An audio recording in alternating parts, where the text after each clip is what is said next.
Hello hi ಸ್ನೇಹಿತರೆ, welcome to education Kannada YouTube channel. ಸ್ನೇಹಿತರೆ, ಇವತ್ತಿನ ಈ ಒಂದು ವಿಡಿಯೋನಲ್ಲಿ ದ್ವಿತೀಯ PUCಯ ಎಕನಾಮಿಕ್ಸ್ ನಾವು 4 ಅಂಕದ ಒಂದು ಪ್ರಾಬ್ಲಮ್ ಬಿಡಿಸ್ತಾ ಇದ್ದೇವೆ. ಅಂದರೆ ನಿಮಗೆ ಈ ಒಂದು ಉತ್ಪಾದನೆ ಮತ್ತು ವೆಚ್ಚಗಳು, ಓಕೆ, ಪ್ರೊಡಕ್ಷನ್ ಆ್ಯಂಡ್ ಕಾಸ್ಟ್, ಆ ಒಂದು ಚಾಪ್ಟರ್ನಲ್ಲಿ ಈ ಒಂದು ಕ್ವಶನ್ ಇದೆ. ನಿಮಗೆ ಪ್ರಾಬ್ಲಮ್ ಚಿಕ್ಕದಾಗಿ ಪ್ರಾಬ್ಲಮ್ ಇದೆ, ಡೈರೆಕ್ಟಾಗಿ ಕೇಳಬಹುದು. ಸೊ ಪ್ರೀವಿಯಸ್ ಇಯರ್ನಲ್ಲಿ ಫೈನಲ್ ಎಕ್ಸಾಮ್ನಲ್ಲಿ ಕೇಳಿಬಿಟ್ಟಿದ್ದಾನೆ. ಅಂದರೆ ನಿಮಗೆ ಇಷ್ಟು ಕ್ವಶನ್ಸ್ ಅದಾವಲ್ಲಿ. ಯಾವುದು? ಸಮ ಉತ್ಪನ್ನ ರೇಖೆಯನ್ನು ರೇಖಾಚಿತ್ರದೊಂದಿಗೆ ವಿವರಿಸಿರಿ, ಒಟ್ಟು ಉತ್ಪನ್ನ, ಸರಾಸರಿ ಉತ್ಪನ್ನ ಹಾಗೂ ಸೀಮಾಂತ ಉತ್ಪನ್ನಗಳನ್ನು ಉದಾಹರಣೆಯೊಂದಿಗೆ ಸಹಿತ ವಿವರಿಸಿರಿ ಅಂತ ಈ 2 ಕ್ವಶನ್ ನಮಗೆ ಹೆಚ್ಚಾಗಿ ನೋಡೋಕ್ಕೆ ಸಿಕ್ಕಿದೆ. ವಾರ್ಷಿಕ ಪರೀಕ್ಷೆಯಲ್ಲಿ ಆಗಿರ್ಬೋದು, ನಿಮ್ಮ ಕಾಲೇಜಿನಲ್ಲಿ ನಡೆಸಿರುವಂತಹ ಪ್ರಿಪೇಟರ್ನಲ್ಲಿ ಆಗಿರ್ಬೋದು.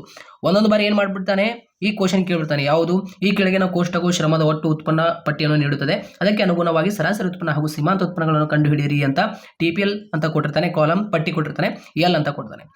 ಈ ಒಂದು ಪ್ರಶ್ನೆ ಏನಿದಿಲ್ಲ ಕೇಳಿಬಿಟ್ರೆ ನಿಮಗೆ ಚಾನ್ಸ್ ರೀ. ಯಾಕಂದರೆ ಬಹಳ ಈಸಿ ಇದೆ ಆಯಿತಾ. 4 ಅಂಕ ಬಂದುಬಿಡುತ್ತೆ. ನೀವು ವಾರ್ಷಿಕ ಪರೀಕ್ಷೆಯಲ್ಲಿ ಎಷ್ಟು ಬರೀಬೇಕು? 5 ಬರೀಬೇಕಾಗಿರುತ್ತೆ ಆಯಿತಾ. 5 ಬರೀಬೇಕಾಗಿರುತ್ತೆ ನೀವು ವಾರ್ಷಿಕ ಪರೀಕ್ಷೆಯಲ್ಲಿ 4 ಅಂಕದ ಪ್ರಶ್ನೆಯಲ್ಲಿ 2024ನಲ್ಲಿ. ಸೊ ಆಯಿತಾ, ಇಲ್ಲಿ ನಿಮ್ಮದು 1 ಕವರ್ ಆಯಿತು, 4 ಅಷ್ಟೇ ಉಳಿತು. ಸಪೋಸ್ ಒಂದು ಬಾರಿ ಕೇಳಿದರೆ ಅಂತ ಹೇಳ್ತಾ ಇದ್ದೀನಿ. ಇದು ಕೇಳ್ಬೋದು ನಿಮಗೆ. ಇಲ್ಲಾಂದರೆ ಸಮ ಉತ್ಪನ್ನ ರೇಖೆಯನ್ನು ರೇಖಾಚಿತ್ರದೊಂದಿಗೆ ವಿವರಿಸ್ರಿ, ಓಕೆ. ಇಲ್ಲಾಂದರೆ ಮೇ ಬಿ ನನ್ನ ಪ್ರಕಾರ ಇದು ಏನಿದಿಲ್ಲ, ಬ್ಲೈಂಡ್ ವಿದ್ಯಾರ್ಥಿಗಳು ಒಂದೊಂದು ಬಾರಿ ಏನು ಮಾಡ್ತಾನೆ ಅಂದರೆ POQ ಕ್ವಶನ್ ಕೇಳಿಬಿಡ್ತಾನೆ. ನನ್ನ ಪ್ರಕಾರ ಒಂದೊಂದು ಬಾರಿ ಏನು ಮಾಡ್ತಾನೆ ಅಂದರೆ POQ ಕ್ವಶನ್ ಏನಿದಿಲ್ಲ ಅಲ್ಲಿ ಇದು 5 ದೇಶಗಳ ಕರೆನ್ಸಿ ಮತ್ತು ಇದೆಯಲ್ಲ, ಆ POQ ಕ್ವಶನ್ ಡೈರೆಕ್ಟಾಗಿ ಬ್ಲೈಂಡ್ ವಿದ್ಯಾರ್ಥಿಗಳು ಕೇಳಿದರೆ ಈ ಕ್ವಶನ್ ನಿಮಗೆ ಕೇಳ್ಬೋದು, ಯಾರು ನಾರ್ಮಲ್ ವಿದ್ಯಾರ್ಥಿಗಳಿಗೆ. ಸೊ ಅವನು ಕ್ವಶನ್ ಹೆಂಗೆ ತೆಗಿತಾನೆ ಹೇಳಕ್ಕೆ ಬರಲ್ಲ. ಸೊ ಸೇಫ್ಟಿಗಾಗಿ ಈ ಒಂದು ನಾವು ಪ್ರಾಬ್ಲಮ್ ನೋಡ್ಕೊಳ್ಳೋಣ. ಚಿಕ್ಕದಾಗಿ ಪ್ರಾಬ್ಲಮ್ ಇದೆ ಮತ್ತು ಅದೇ ರೀತಿ 6 ಅಂಕದ ಪ್ರಾಬ್ಲಮ್ಗಳು ಬರ್ತಾವೆ ಇನ್ನೂ ಚಾಪ್ಟರ್ನಲ್ಲಿ. ಬಟ್ ಅದು ಬ್ಲೂ ಪ್ರಿಂಟ್ ವೈಸ್ ನಮಗೆ ಅವನು ಕೊಟ್ಟಿಲ್ಲ. ಅಂದರೆ ಬ್ಲೂ ಪ್ರಿಂಟ್ ಪ್ರಕಾರ ಏನಿದೆಯಲ್ಲ, ಯಾವುದೇ 6 ಮಾರ್ಕ್ಸ್ನಲ್ಲಿ ಪ್ರಾಬ್ಲಮ್ಗಳು ಬರಲ್ಲ. ಆ್ಯಕ್ಚುಲಿ ಹಂಗೆ ನೋಡಿದರೆ ಬ್ಲೂ ಪ್ರಿಂಟ್ ಪ್ರಕಾರ ಇಲ್ಲದ ಕ್ವಶನ್ಸ್ಗಳು ನೋಡಿದ ಏನಿಲ್ಲ, ಅದು ನಮಗೆ ಇಂಪಾರ್ಟೆಂಟೇ, ಅದು ನಿಜ ಹೇಳ್ಬೇಕಂದ್ರೆ. ಬಟ್ ಅವನು ಏನು ಕೊಟ್ಟಿದ್ದಾನೆ 2024ಗೆ ಯಾವುದೇ ರೀತಿ 6 ಮಾರ್ಕ್ಸ್ನಲ್ಲಿ ಏನು ಈ ಒಂದು SMC ಆಗಿರ್ಬೋದು ಮತ್ತು ಅದೇ ರೀತಿ MR ಮತ್ತು MC ಅನುಸೂಚಿ ಆ ಪ್ರಶ್ನೆ ಬರಲ್ಲ ಅಂತ ಹೇಳಿದ್ದಾನೆ. ಮತ್ತು ಗೋಧಿಯ ಮಾರುಕಟ್ಟೆ, ಓಕೆ, QS QD ಅಂತ ಪ್ರಶ್ನೆ ಇದೆಯಲ್ಲ, QS QD ಅಂತ ಆ ಪ್ರಶ್ನೆ ಹೇಳ್ತಾ ಇದ್ದೆ ನಾನು ಆಯಿತಾ. ಆ ಪ್ರಶ್ನೆ, ಈ 3 ಪ್ರಶ್ನೆ ಏನಿದೆಯಲ್ಲ 6 ಅಂಕದ ಪ್ರಶ್ನೆಯಲ್ಲಿ ಕೇಳೋದಿಲ್ಲ ಅಂತ ಬ್ಲೂ ಪ್ರಿಂಟ್ ವೈಸ್ನಲ್ಲಿ ನಮಗೆ ಮೆನ್ಷನ್ ಮಾಡಿಬಿಟ್ಟಿದ್ದಾನೆ 2024ನಲ್ಲಿ.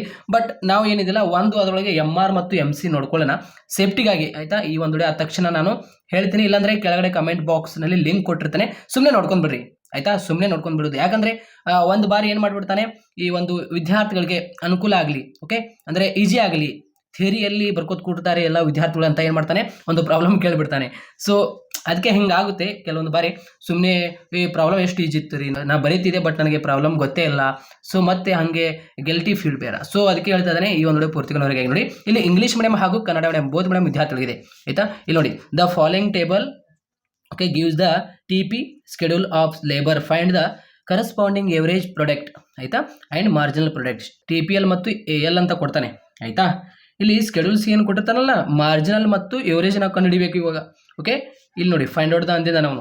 ಇಲ್ಲಿ ಇಂಗ್ಲೀಷ್ ಮೀಡಿಯಂ ವಿದ್ಯಾರ್ಥಿಗಳಿಗೆ ಇದು, ನಾನು ಕನ್ನಡ ಮೀಡಿಯಂ ವಿದ್ಯಾರ್ಥಿಗಳು ಕೂಡ ತೋರಿಸ್ತೀನಿ. ಆದರೆ ಇಲ್ಲಿದೆ ನೋಡಿ, ಆಲ್ರೆಡಿ ಇಲ್ಲಿ ಬರೆದಿದ್ದೀನಲ್ಲ, ಓಕೆ. ಈ ಕೆಳಗಿನ ಕೋಷ್ಟಕವು ಶ್ರಮದ ಒಟ್ಟು ಉತ್ಪನ್ನ ಪಟ್ಟಿಯನ್ನು ನೀಡುತ್ತದೆ, ಅದಕ್ಕೆ ಅನುಗುಣವಾದ ಸರಾಸರಿ ಉತ್ಪನ್ನ ಹಾಗೂ ಸೀಮಾಂತ ಉತ್ಪನ್ನಗಳನ್ನು ಕಂಡುಹಿಡಿಯರಂತ ಈ ಪ್ರಶ್ನೆ ಕೇಳಬಹುದು, ಓಕೆ.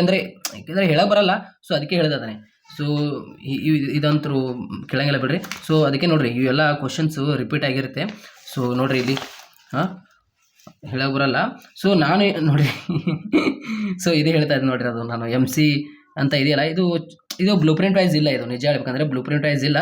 ಇದ್ರ ಮೇಲೆ ಒಂದು ವಿಡಿಯೋ ಮಾಡಿ ಹಾಕ್ತೀನಿ, ಇಲ್ಲಾಂದರೆ ಕಮೆಂಟ್ ಬಾಕ್ಸ್ನಲ್ಲಿ ಲಿಂಕ್ ಕೊಟ್ಟಿರ್ತಾನೆ. SMC ಅಂತ ಒಂದು ಲಿಂಕ್ ಕೊಟ್ಟಿರ್ತಾನೆ ಮತ್ತು MR ಮತ್ತು MC ಅಂತ ಲಿಂಕ್ ಕೊಟ್ಟಿರ್ತಾನೆ, ನೋಡ್ಕೊಳ್ಳಿ ಆಯಿತಾ. ಏನು ಟೆನ್ಷನ್ ಮಾಡ್ಕೊಳಕ್ಕೆ ಹೋಗ್ಬೇಡ್ರಿ, ಸುಮ್ಮನೆ ನೋಡ್ಕೊಂಡ್ಬಿಡ್ರಿ. ಯಾಕೆಂದರೆ ಇದು ಭಾಳ ಈಜಿ ಇದೆ ಪ್ರಾಬ್ಲಮ್ಮು. ಬೈ ಚಾನ್ಸ್ ಕೇಳಿದರೆ ಇದು ಪ್ರೀವಿಯಸ್ ಕ್ವಶನ್ ಪೇಪರ್ ಇದೆ ಅಂದರೆ ಸರ್ ಬ್ಲೂ ಪ್ರಿಂಟ್ ಪ್ರಕಾರ ಫಾಲೋ ಮಾಡೋದಿಲ್ವಾ ಅಂತ ಇವಾಗ ನನಗೆ ನೀವು ಪ್ರಶ್ನೆ ಕೇಳ್ತಾರೆ. ಹಂಗಲ್ಲ, ಇವಾಗ ಇದಂತೂ ಬ್ಲೂ ಪ್ರಿಂಟ್ ಪ್ರಕಾರ ಇದೆ. ಇದು ಯಾಕೆಂದರೆ ಇದು ಬ್ಲೂ ಪ್ರಿಂಟ್ ಪ್ರಕಾರ ಕೇಳ್ಬೋದು ಅವನು ಈ ಒಂದು ಪ್ರಶ್ನೆ ಆಯಿತಾ. ಯಾವುದು? ಸಮ ಉತ್ಪನ್ನ ಕೇಳ್ಬೋದು, ಇಲ್ಲಾಂದರೆ ಈ ಒಂದು ಒಟ್ಟು ಉತ್ಪನ್ನ ಸರಾಸರಿ ಉತ್ಪನ್ನ ಕೇಳ್ಬೋದು, ಇಲ್ಲಾಂದರೆ ಈ ಕೆಳಗಿನ ಕೋಷ್ಟಕ ಅಂತ ಇದು ಕೇಳ್ಬೋದು. ಯಾಕೆಂದರೆ ಇದು ಬ್ಲೂ ಪ್ರಿಂಟ್ ಪ್ರಕಾರ ಅಲಾವ್ ಇದೆ, ಅವನಿಗೆ ಪರ್ಮಿಷನ್ ಇದೆ ಕೇಳೋಕ್ಕೆ. ಬಟ್ ನೋಡಿ, ಅವನು ಬ್ಲೂ ಪ್ರಿಂಟ್ ಪ್ರಕಾರ ತೆಗಿಬೇಕಂತಲೇ ಏನು ರೂಲ್ಸ್ ಇಲ್ಲ. ಯಾಕೆಂದರೆ ಅವ್ರು ಹೇಳಿಬಿಟ್ಟಿದ್ದಾರೆ, ಏನು ವಿದ್ಯಾರ್ಥಿಗಳಿಗೆ ಹಿತದೃಷ್ಟಿಯಿಂದ ಬ್ಲೂ ಪ್ರಿಂಟ್ ರೆಡಿ ಮಾಡಿದೆ ಅಂತ ಹೇಳಿದ್ದಾರೆ. ಬಟ್ ಅಪ್ ಟು ಇವಾಗ ಎಷ್ಟು ಎಕ್ಸಾಮ್ ಆಗಿದೆ, ಆ್ಯಸ್ ಪರ್ ಬ್ಲೂ ಪ್ರಿಂಟ್ ಪ್ರಕಾರನೇ ಆಗಿದೆ. ನಿಜ ಹೇಳ್ತೀನಿ ಗೈಸ್, ಬ್ಲೂ ಪ್ರಿಂಟ್ ಪ್ರಕಾರನೇ ಆಗುತ್ತೆ ಆ್ಯನ್ಯುವಲ್ ಎಕ್ಸಾಮ್, ಏನೂ ವರಿ ಮಾಡ್ಕೊಳಕ್ಕೆ ಹೋಗ್ಬೇಡ್ರಿ. ಬಟ್ ನಾನು ಹೇಳ್ತಾ ಇದ್ದೇನೆ, ಒಂದು ಎಮರ್ಜೆನ್ಸಿಗೆ ಈ ಒಂದು ಪ್ರಾಬ್ಲಮ್ ನೀವು ಇಟ್ಕೊಳ್ಳಿ. ಯಾವುದು? ಈ ಒಂದು SMC ಆಗಿರ್ಬೋದು, ಇಲ್ಲಾಂದರೆ MR ಮತ್ತು MC ಅಂತ ಅನುಸೂಚಿ ಅಂತ ಆ 2 ಪ್ರಶ್ನೆ ವಿಡಿಯೋಗಳ ಲಿಂಕ್ ನಾನು ಕೆಳಗಡೆ ಕಮೆಂಟ್ ಬಾಕ್ಸಲ್ಲಿ ಲಿಂಕ್ ಕೊಟ್ಟಿರ್ತೇನೆ. ಸೊ ಎಲ್ಲ ವಿದ್ಯಾರ್ಥಿಗಳು ನೋಡ್ಕೊಳ್ಳಿ ಆಯಿತಾ. ಏನು ಟೆನ್ಷನ್ ಮಾಡ್ಕೊಳಕ್ಕೆ ಹೋಗ್ಬೇಡ್ರಿ. ನೀವು ಟೆನ್ಷನ್ ಆದರೆ ಮತ್ತೆ ನನಗೆ ಟೆನ್ಷನ್ ಆಗುತ್ತೆ ಆಯಿತಾ. ಯಾಕೆ ನಾನು ಏನು ಹೇಳ್ತೇನೆ ಅದಷ್ಟೇ ನೀವು ಫಾಲೋ ಮಾಡಿ. ಸುಮ್ಮನೆ ಸರ್ ಮತ್ತೆ ಬೇರೆ ಹೇಳ್ತಾ ಇದ್ದೀರಾ ಅಂತ ಏನು ಹಾಗೆ ಥಿಂಕ್ ಮಾಡಕ್ಕೆ ಹೋಗ್ಬೇಡ್ರಿ ಆಯಿತಾ. ಇಲ್ಲಿ ನೋಡಿ, ಇವಾಗ ಈ ರೀತಿ ನಮಗೆ ಪ್ರಶ್ನೆ ಕೊಟ್ಟಿರ್ತಾರಲ್ಲ, ಹೆಂಗೆ ಅರ್ಥ ಮಾಡ್ಕೋಬೇಕು. ಇಂಗ್ಲೀಷ್ ಮೀಡಿಯಂ ವಿದ್ಯಾರ್ಥಿಗಳು ಅರ್ಥ ಮಾಡ್ಕೊಳ್ಳಿ, ಅರ್ಥ ಮಾಡ್ಕೊಳ್ಳಿ ನಾನು ಹೇಳುವಾಗ ಆಯಿತಾ. ಇಲ್ಲಿ ನೋಡ್ರಿ, ಇವಾಗ ಈ ರೀತಿ ನಮಗೆ ಪ್ರಶ್ನೆ ಕೊಟ್ಟಿದ್ದಾರೆ ಆಯಿತಾ. ಇಂಗ್ಲೀಷ್ ಮೀಡಿಯಂ ವಿದ್ಯಾರ್ಥಿಗಳು ಕೂಡ ಇದೆ, ಕನ್ನಡ ಮೀಡಿಯಂ ವಿದ್ಯಾರ್ಥಿಗಳು ಕೂಡ ಇದೆ ಇಲ್ಲಿ ಆಯಿತಾ. ನೋಡ್ರಿ, ಇಂಗ್ಲೀಷ್ ಮೀಡಿಯಂ ವಿದ್ಯಾರ್ಥಿಗಳು ಇಲ್ಲಿ ಮೇಲ್ಗಡೆ ನೋಡ್ರಿ, ಈ ಕೆಳಗಿನ ಕೋಷ್ಟಕವು ಶ್ರಮದ ಒಟ್ಟು ಉತ್ಪನ್ನ ಪಟ್ಟಿಯನ್ನು ನೀಡುತ್ತದೆ, ಅದಕ್ಕೆ ಅನುಗುಣವಾದ ಸರಾಸರಿ ಉತ್ಪನ್ನ ಹಾಗೂ ಸೀಮಾಂತ ಉತ್ಪನ್ನಗಳನ್ನು ಕಂಡುಹಿಡಿಯಿರಿ. ಓಕೆ, ನೋಡಿ, the following table gives okay total product okay schedule labour of find out the corresponding average product and marginal product ಅಂದಿದ್ದಾರೆ. TPL ಮತ್ತು ಎಲ್ ಅಂತ ಕೊಟ್ಟಿದ್ದಾರೆ.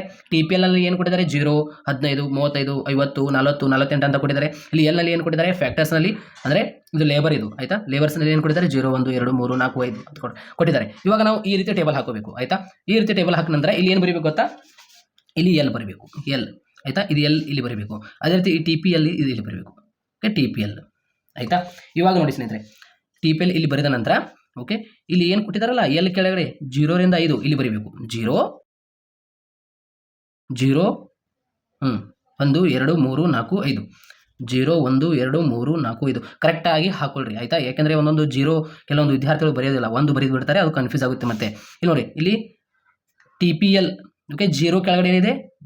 0 ಇದೆ. 1 ಕೆಳಗಡೆ ಏನಿದೆ? 15 ಇದೆ. 2 ಕೆಳಗಡೆ ಏನಿದೆ?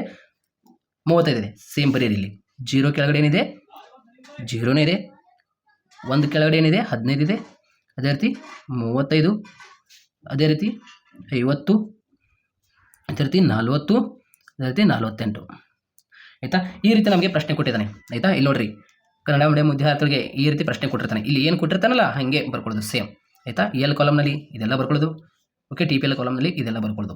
ಇವಾಗ ನೋಡಿ ಸ್ನೇಹಿತರೆ, ಇಲ್ಲಿ ಸೂತ್ರ ಬರೀಬೇಕು ಆಯಿತಾ. ಕೆಳಗಡೆ ಲೈನಲ್ಲಿ ಬರೀಬೇಕು. ಏನಂತ ಬರೀಬೇಕಂದ್ರೆ APL okay, APL = TPL / L ಅಂದರೆ ಇವಾಗ ಹೇಳ್ತೀನಿ.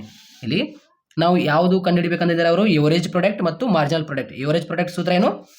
Okay, average product L okay = TPL / L okay. APL = TPL / L ಆಯಿತಾ. ಇದು ಎವರೇಜ್ ಪ್ರಾಡಕ್ಟ್ ಸೂತ್ರ ಆಗಿರುತ್ತೆ. ಇಲ್ಲಿ ಏನು ಬರೀಬೇಕು? APL. ಅದೇ ರೀತಿ ಇಲ್ಲಿ ಎವರೇಜ್ ಪ್ರಾಡಕ್ಟ್ ಇಲ್ಲಿ ಆಯಿತು ಕಾಲಮ್. ಅದೇ ರೀತಿ ಮಾರ್ಜಿನಲ್ ಪ್ರಾಡಕ್ಟ್ ಇಲ್ಲಿ ಏನು ಬರೀಬೇಕು? MPL ಆಯಿತಾ. ಅರ್ಥ ಆಯ್ತಾ. ಇವಾಗ ನೋಡಿ, ಇದು ಎವರೇಜ್ ಪ್ರಾಡಕ್ಟ್ ಫಾರ್ಮುಲಾ ಇದು ಆಯಿತಾ. ಈ ಒಂದು ಕಾಲಮ್ ಕಂಡುಹಿಡಬೇಕಂದ್ರೆ ಈ ಒಂದು ಕಾಲಮ್ ಕಂಡುಹಿಡಬೇಕಂದ್ರೆ ಈ ಒಂದು ಸೂತ್ರ ಆಯಿತಾ. ಅದೇ ರೀತಿ MPL ಕಂಡುಹಿಡಬೇಕಂದ್ರೆ MPL = TPL - 1 ಆಯಿತಾ. ಈ ಒಂದು ಸೂತ್ರ ಆಗಿರುತ್ತೆ. ಈ ಒಂದು ಕಾಲಮ್ ನಾವು ಕಂಡುಹಿಡಬೇಕಂದ್ರೆ MPL ಈ ಒಂದು ಸೂತ್ರ ನಮಗೆ ಬೇಕು. ಅದೇ ರೀತಿ ಈ ಒಂದು ಕಾಲಮ್ ಕಂಡುಹಿಡಬೇಕಂದ್ರೆ ಈ ಒಂದು ಸೂತ್ರ ಬೇಕು, TPL / L ಅಂತ. ಅರ್ಥ ಆಯ್ತಾ. ಇವಾಗ ನೋಡಿ ಹೆಂಗೆ ಟ್ವಿಸ್ಟ್ ಇದೆ, ಇಲ್ಲಿ ಗಮನ ಇಟ್ಟು ಕೇಳ್ರಿ. ಇವಾಗ ಇಲ್ಲಿ APL ಸೂತ್ರ ಏನು ಹೇಳ್ತದೆ ನೋಡಿ? APL = TPL / L ಮಾಡಿ ಅಂತ ಹೇಳ್ತಾ ಇದೆ. ಇಲ್ಲಿ ನೋಡಿ 0 / 0 ಮಾಡಿರಿ, ಏನು ಬರುತ್ತೆ? ಇದು 0ನೇ ಬರುತ್ತೆ ಆಯಿತಾ. ಅದೇ ರೀತಿ 15 / 1 ಮಾಡಿರಿ, ಎಷ್ಟು ಬರುತ್ತೆ? ಇದು 15 ಬರುತ್ತೆ. ಅದೇ ರೀತಿ 35 / 2 ಮಾಡಿರಿ, 35 / 2 ಮಾಡಿರಿ, ಎಷ್ಟಾಗುತ್ತೆ ಇದು?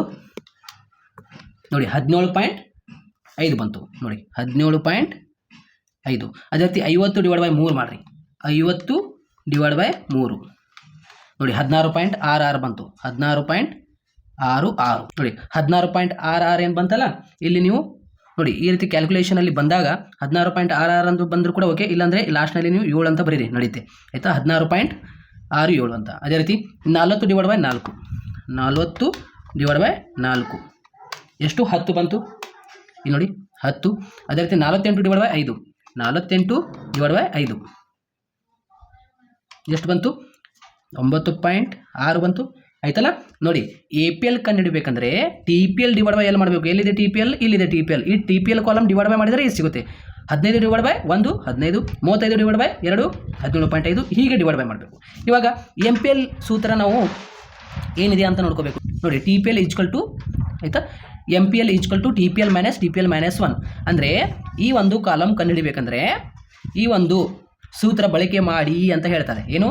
TPL - 1 ಅಂದರೆ TPL ಎಲ್ಲಿದೆ ನಮ್ಮದು? TPL ಇಲ್ಲಿದೆ. ಅಂದರೆ ಇಲ್ಲಿ ನೋಡಿ 15ರೊಳಗೆ 0 ಮೈನಸ್ ಮಾಡಿರಿ, ಏನು ಬರುತ್ತೆ? ಇಲ್ಲಿ 15 ಬರುತ್ತೆ. ಇಲ್ಲಿ 0 ಒಳಗೆ 0 ಮೈನಸ್ ಮಾಡೋಕ್ಕೆ ಇಲ್ಲಿ ಮೇಲ್ಗಡೆ ಯಾವುದು ಸಂಖ್ಯೆ ಇಲ್ಲ, ಇಲ್ಲಿ 0ನೇ ಬರುತ್ತೆ, ಅದು ಫಿಕ್ಸ್ ಆಯಿತಾ. ನೋಡಿ 35ರೊಳಗೆ 15 ಮೈನಸ್ ಮಾಡಿರಿ ಆಯಿತಾ. 35ರೊಳಗೆ 15 ಮೈನಸ್ ಮಾಡಿರಿ, ಇದೆಷ್ಟು ಬರುತ್ತೆ ಸ್ನೇಹಿತರೆ? ಇದು 20 ಬರುತ್ತೆ. 15ರೊಳಗೆ ನೋಡಿ, 15ರೊಳಗೆ 0 ಮೈನಸ್ ಮಾಡಿರಿ 15 ಬರುತ್ತೆ. ಇಲ್ಲಿ 0 ಮೈನಸ್ ಮಾಡೋಕ್ಕೆ ಯಾವುದೇ ಸಂಖ್ಯೆ ಇಲ್ಲ, ಸೊ ಅದು 0ನೇ ಬರುತ್ತೆ. ಅದು 35 ಮೈನಸ್ 15 ಮಾಡಿರಿ, ಎಷ್ಟು ಬರುತ್ತೆ? 20. 50 ಮೈನಸ್ 35 ಮಾಡಿರಿ, ಎಷ್ಟು ಬಂತದು? 15 ಆಯಿತಾ. ಅದೇ ರೀತಿ 40 ಮೈನಸ್ 50 ಮಾಡಿರಿ, ಎಷ್ಟು ಬಂತದು? 50 ಮೈನಸ್ 40 ಎಷ್ಟು ಬಂತು? 10. ನೋಡಿ 48 ಮೈನಸ್ 40 ಮಾಡಿ, ಇಲ್ಲಿ 8 ಬರುತ್ತೆ ಆಯಿತಾ. ಈ ರೀತಿಯಲ್ಲಿ ನಾವು ಪ್ರಾಬ್ಲಮ್ ಬರಿಬೇಕಾಗುತ್ತೆ ನೋಡಿ. ಇಷ್ಟೇ ಸಿಂಪಲ್. ಎಲ್ಲ ವಿದ್ಯಾರ್ಥಿಗಳಿಗೆ ಅರ್ಥ ಆಯ್ತಾ? ಇಂಗ್ಲೀಷ್ ಮೀಡಿಯಂ ಹಾಗೂ ಕನ್ನಡ ಮೀಡಿಯಂ ಬೋತ್ ಮೀಡಿಯಂ ವಿದ್ಯಾರ್ಥಿಗಳಿಗೆ ಈ ಒಂದು ಕ್ವಶನ್ಗೆ ನಾವು ಯಾಕೆ ಪ್ರಾಬ್ಲಮ್ ಬಿಡಿಸಿದ್ವಿ ಅಂದರೆ, ಎಮರ್ಜೆನ್ಸಿ ಬೈ ಚಾನ್ಸ್ ಕೇಳಿದರೆ ಈ ಒಂದು ನಿಮಗೆ ಪ್ರಶ್ನೆ ಕೇಳ್ಬೋದಂತ. ಯಾಕೆಂದರೆ ಈಜಿ ಆಗುತ್ತೆ ನೋಡಿ. ಇಷ್ಟು ಪ್ರಶ್ನೆಗಳಲ್ಲಿ ಆಯಿತಾ ನಿಮಗೆ ಈ ಒಂದು ಪ್ರಶ್ನೆ ಕೂಡ ಇಂಪಾರ್ಟೆಂಟ್ ಆಗಿರುತ್ತೆ. ಸಮ ಉತ್ಪನ್ನ ಆಗಿರ್ಬೋದು ಮತ್ತು ಒಟ್ಟು ಉತ್ಪನ್ನ, ಸರಾಸರಿ ಉತ್ಪನ್ನ, ಹಾಗೆ ಪ್ರಶ್ನೆ, ಈ ಎರಡು ಪ್ರಶ್ನೆ ಕೂಡ ಇಂಪಾರ್ಟೆಂಟ್ ಇದೇ ಕೊಟ್ಟಿದ್ದೀನಿ ನಾನು ಕೂಡ ನಿಮಗೆ. ಕಾಲೇಜಿನಲ್ಲಿ ಕೂಡ ಇದೇ ಇಂಪಾರ್ಟೆಂಟ್ ಹೇಳಿರ್ಬೋದು ಆಯಿತಾ. ಸೊ ಈ ಎರಡು ಪ್ರಶ್ನೆಗಳಲ್ಲಿ ನಮಗೆ ಹೆಚ್ಚಾಗಿ ನೋಡೋಕ್ಕೆ ಸಿಕ್ಕಿದೆ. ಬೈ ಚಾನ್ಸ್ ಈ ಒಂದು ಪ್ರಾಬ್ಲಮ್ ಕೇಳಿದರೆ ಆನ್ಸರ್ ಆಗಿರುತ್ತೆ. Thank you so much.